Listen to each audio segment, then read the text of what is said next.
Okay, gang. Thanks again for joining the Ilities, the channel where we talk about all things related to traceability, supply chain visibility, product data transparency, and today about sustainability specifically. And I know that's a mouthful, but that's why we call it the Ilities. Shortens that all up.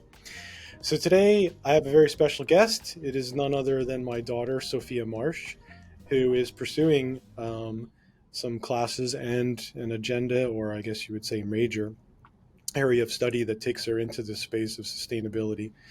And we're going to talk about sustainability and leadership today because Sophia has been exposed to some very interesting things during her time at Penn State University out at main campus.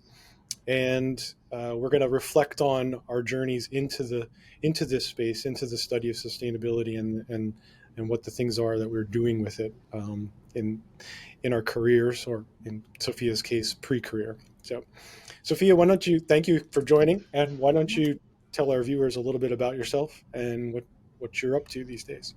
Yes. Hello, Dad. Thanks for having me on the podcast here, the Ilities. I'll introduce myself. So my name's Sophia Marsh. I'm currently a fourth year student at Penn State University Park. I major in plant sciences and I have an option in agroecology. And then I have a double minor in sustainability leadership and horticulture. So a lot of what I do here at Penn State is the mix between the sustainable world and plants. So that's kind of where I reside in the Penn State niche. And yeah. Super. Well, thank you. And thanks for taking time out of your busy schedule, because I know Oh, you're yes. very. Tell us about the award you just won on campus.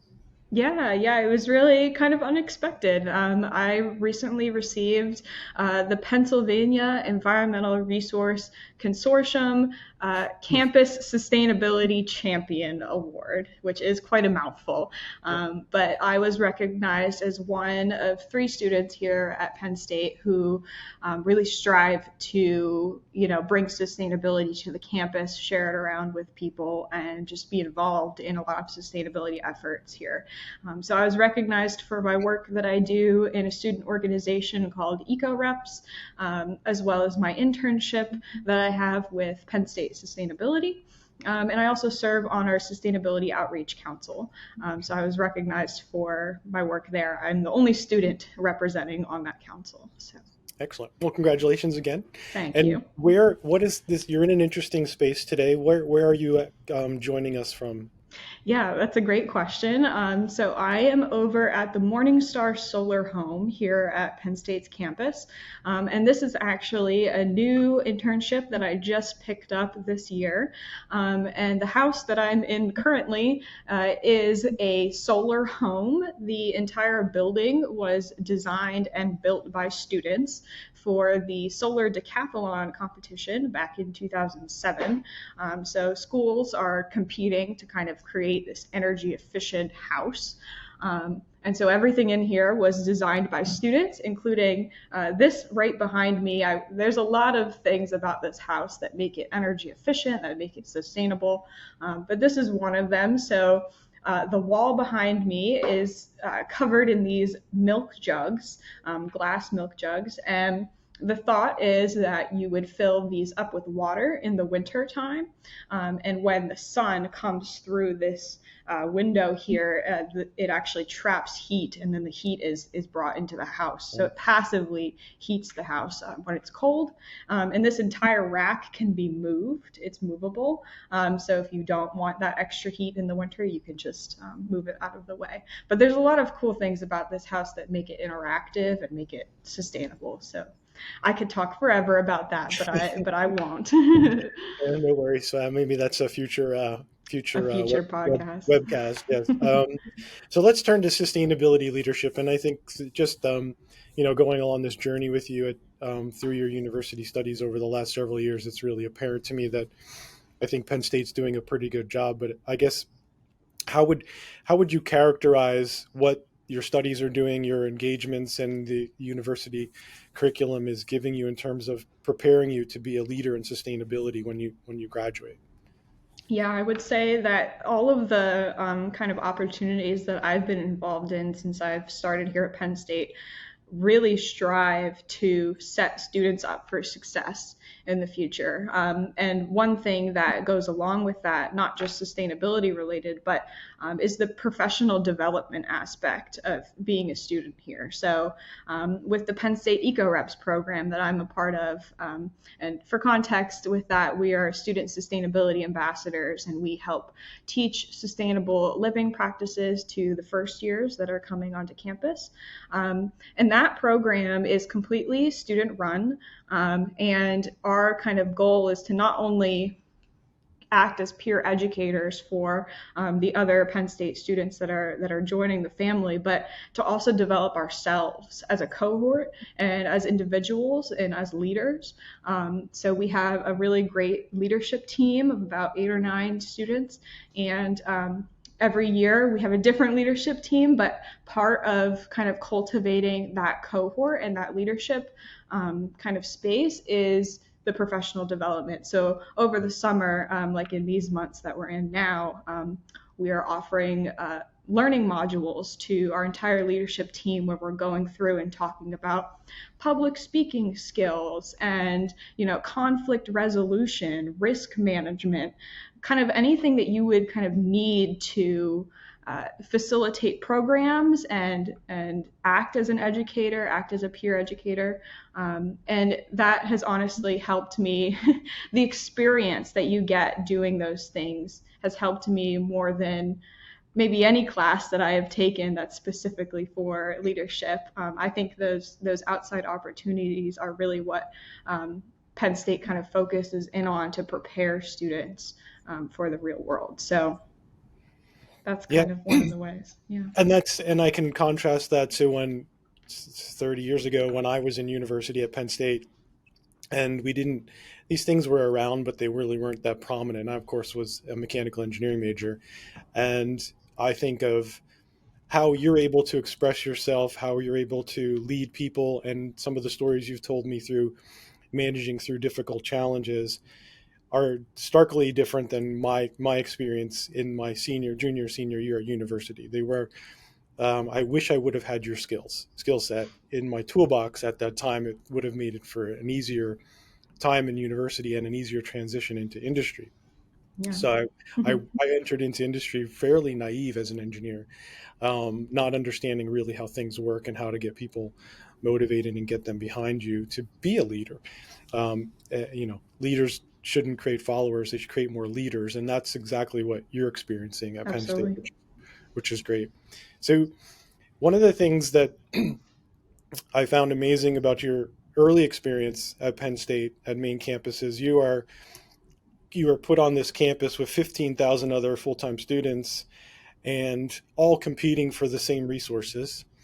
And in spite of all of that competition and scarcity of opportunities, you managed to find some things throughout your 4 years there now that really have kind of bolstered your profile and your knowledge and your awareness of things that are going on and how to be a leader. How would what would you say to other prospective students or parents of students entering university or in their second or third year of university? What would you say to them, like in terms of how did you make these things happen that you Yeah. were fortunate to experience? Yeah, and honestly, I'm surprised that it all happened because, I joined Penn State as a freshman in 2020, so right after the pandemic hit, and I was on campus, but all my classes were online. So there really wasn't much opportunity for me to meet people, for me to get involved with these activities and organizations. But I think Penn State still does a really great job of advertising that kind of stuff online. And with the Eco Reps program, that's one example I'll give. That program, even throughout COVID, we're still doing the kind of active engagement in the dorms. at a distance. So putting up flyers actually really does help get the word out. And that's how I got my job with Penn State Eco Reps, is through our flyers. And we consistently still do that, even though we have a lot more face-to-face opportunities with students now. That is something that's proven to be really, really useful. And that's how we do a lot of our recruitment. So I know, like, seeing those big bulletin boards up in the dining halls or in the commons buildings, and it's just full of papers and it looks really overwhelming. It can be really useful to actually take time and like look at those, because that is where the majority of people are putting their information out to recruit for certain opportunities like this. So that's one thing. And then the second, I would say, for my involvement with plants. So I also work part-time in a conservatory greenhouse. And that was I'm only undergraduate in that position. So it's really special to be in that job. And I give tours of the greenhouse and take care of the plants there. But it was kind of weird how I landed that job. They were not actively hiring at all for that greenhouse. But when I was taking a intro horticulture class, we had an optional field trip to go on to visit some of these greenhouses on campus. And I went on that field trip to visit this greenhouse. And they accepted volunteer students at the time. I thought it was such an amazing place, and I strived to be a volunteer, and I was very persistent in coming back very often and helping out wherever I could, and because it was something that I really enjoyed. It was a passion of mine. So I kind of kept coming back. I really made it clear to the manager there that this is something I'm really passionate about. And fortunately for me, the person that was in that position prior to me had to move on to another job. And so that job position opened up for me. And since I had that passion, that persistence, and I was already kind of in that space and getting familiar with it, it really set me up to get that job. So I was hired, and now here I am as the greenhouse attendant. So my advice then to students and parents is, those optional kind of activities that professors will offer to you or other groups will offer to you can be really helpful in helping you find your passion and find where you want to give back to the university, because that's, I think, where students strive the most, is they find their passion, they find their niche in the university where they can do something that they love. And that's how you get the good opportunities. And we're lucky enough to have an amazing staff here, not only within plant sciences, but in all of the colleges. Faculty and staff are always trying to connect students into the different, parts of the university. And so taking advantage of that and taking advantage of their knowledge and expertise and listening to what they have to say will really open you up to some great opportunities. So if you come in with an open mind and an attitude willing to engage and learn and expose yourself, I think you can, even in a campus of 15,000 plus other students, you can make these things happen. Right? Yeah, absolutely an open mind, because I entered Penn State as a pharmacology and toxicology major. For my first 2 years, I was very chemistry based, and I was not very happy in that position. And so, with that staff and faculty support, I was able to switch my major over to plant science, and that's where I really found my passions and my love. So tell us, Sophia, how you came to be interested in sustainability, and what drove that, what got your interest in it, and what ultimately I see resulted in you focusing on sustainability leadership, which I think is important to the world we live in. So, but tell us about that journey for you.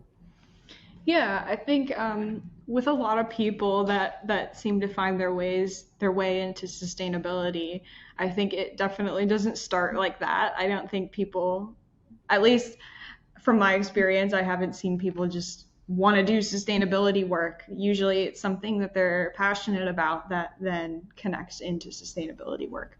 But for me, I would say it started at a very young age. I mean, being your daughter and being a nature nerd, like that's us. I was always outside as a kid, always, being one with nature.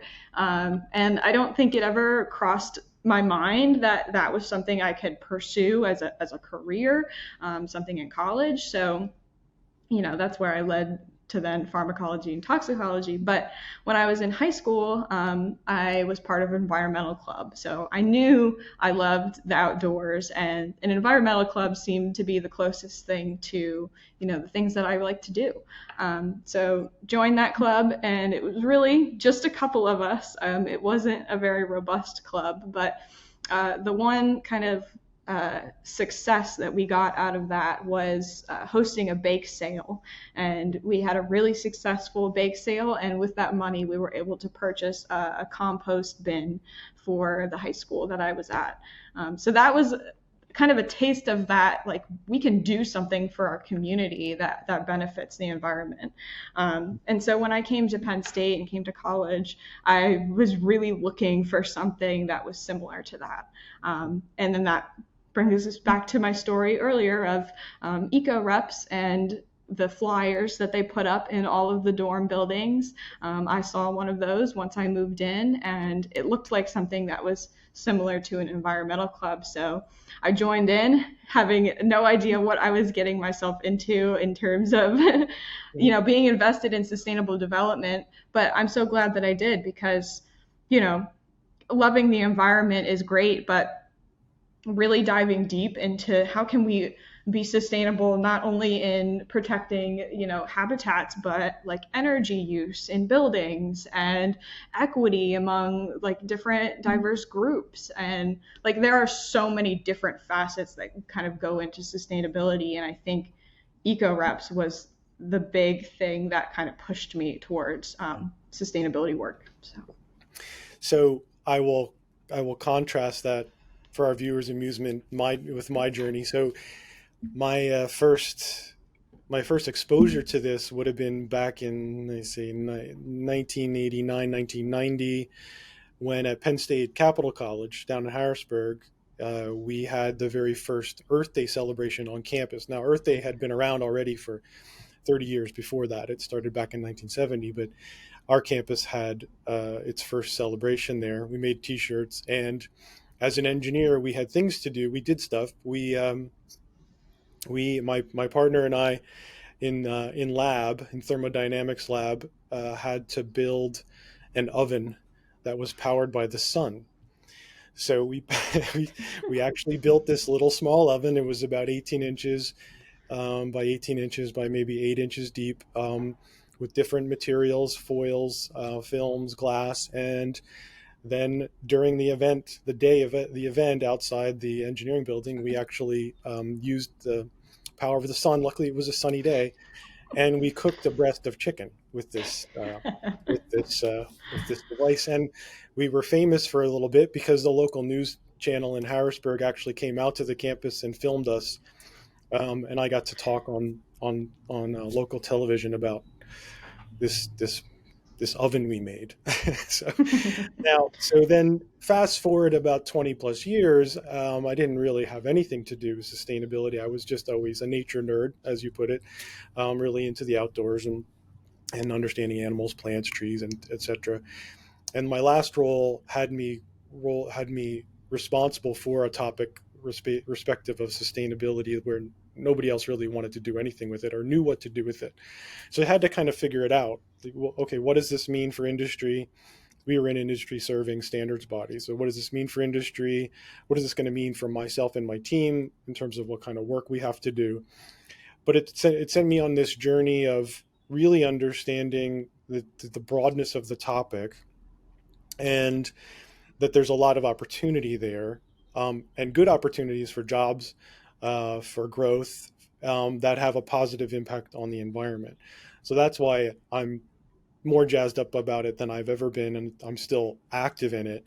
I still wish I had a lot more boots on the ground experience in terms of doing life cycle analysis of carbon footprints for products, but that's nearly not that sexy. And as the sustainability people that I talk to in industry, it's really a slog.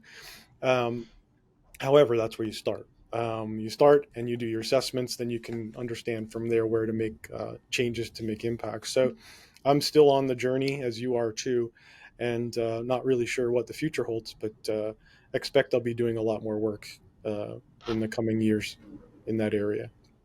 So, Yeah. So you started with a chicken breast, a chicken and breast in a little oven, and the joke at the end of the event was who was going to be brave enough to eat the to eat chicken. it. Did And anyone eat it? I had, I don't think anybody ate it. We were not the only team. There were other teams that had different designs of stoves or ovens. I think some of them were eating, but having worked in restaurants and being trained on food safety, um, Yeah. as I was before I was in college, I kind of knew that maybe I shouldn't risk eating this chicken. It looks cooked, Yeah. but not so sure. Yeah. So, Nice. All right. so, do you have any questions for me? Yes, I have a great closing question here for us.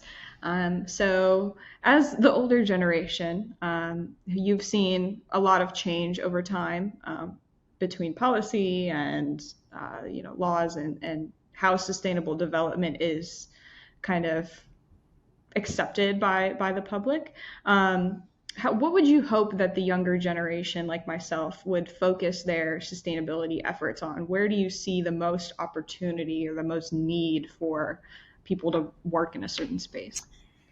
Yeah, I think, well, part of it comes to what I see in reflecting in your experiences. I wish many more students had, the younger generation had this kind of approach to things, and it's the support from, like, for example, your professors and your advisors in the university, and that is you're being trained to lead and to solve interesting problems. Those are the two biggest things that your generation really has to get good at, right? If we're going to have a world to live in another 30 years, 40 years, 50 years, after I'm long gone, right? So one of the areas would be get the expertise and knowledge. So study it, learn what it's about, learn how to connect the aspirations of sustainability to action, what can be done, and pragmatically today versus what's future focused, right? What cannot be done today, even though you want to get there, because technology or cost or something is in the way.